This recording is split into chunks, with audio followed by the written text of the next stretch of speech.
திருப்பரங்குன்றம் மலை இது யாருடையது அப்படிங்கிறது ஒரு பெரிய பேசு பொருளாக மாறி இருக்கு. இன்னைக்கு பாருங்களேன், அந்த பக்கமாக முருகனும் இந்த பக்கமாக இஸ்லாமியரும் கைகோர்த்து ஒரு மலைக்கு முன்னாடி நிற்கிற மாதிரியும் இது தமிழ்நாடுப்பா அப்படின்னு சொல்கிற நிறைய கார்ட்டூனை உங்களால் பார்த்துருக்க முடியும். அப்போ இந்து மக்களுடைய ஆதரவாக இருக்கக்கூடிய நபர்கள் எல்லாருமே கேட்கக்கூடியது என்னன்னா, இதே கார்ட்டூனை ஏன் நவாஸ்கனி அவர்கள் அங்கே வரும்போதோ அது வக்பு வாரியத்துக்கு தான் சொந்தம் அப்படின்னு சொல்லும்போதோ, இல்லை அவர்களுடைய ஆதரவாளர்கள் அங்கே போய் நாங்கள் பிரியாணி சாப்பிட்டோம் அப்படின்னு சொல்கிற புகைப்படம் போட்ட போதோ, அதுக்கு முன்னாடி கோழி ஆடுகளை நாங்கள் வெட்ட போகிறோன்னு சொன்ன போதோ இந்த கார்ட்டூன்லாம் வரல அப்படிங்கிற கேள்வியே கேட்குறாங்க.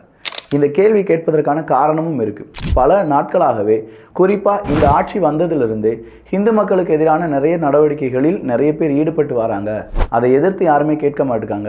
ஆனால் சிறுபான்மையினருக்கு அவங்க ஆதரவாக இருக்காங்க அப்படிங்கிற அந்த குரலும் அந்த அழுத்தம் நிறைந்த சில உண்மைகளையும் இங்கே கண்கூடாக பார்க்க முடிகிறது.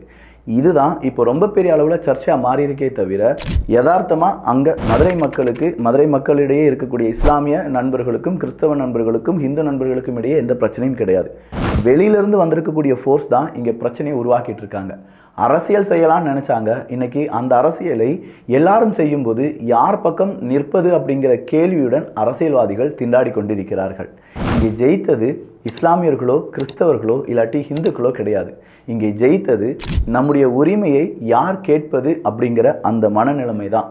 உரிமை யாருடையதாக வேண்டுமானாலும் இருக்கட்டும், ஆனால் உள்ள வந்து அரசியல் செய்பவனை சும்மா விட்டுடலாமா? அதை தான் இப்போ அங்கே இருக்கக்கூடிய மக்களும் மதுரை மக்களும் செய்து வருகிறார்கள். ஸோ இனி யாராவது இந்த மாதிரி அரசியலை கொண்டு வந்தீங்க அப்படின்னா தக்க பதிலடி கொடுக்கப்படும் என்பதை இங்கே இப்போது நடக்கும் சில காட்சிகள் நமக்கு உணர்த்துகிறது.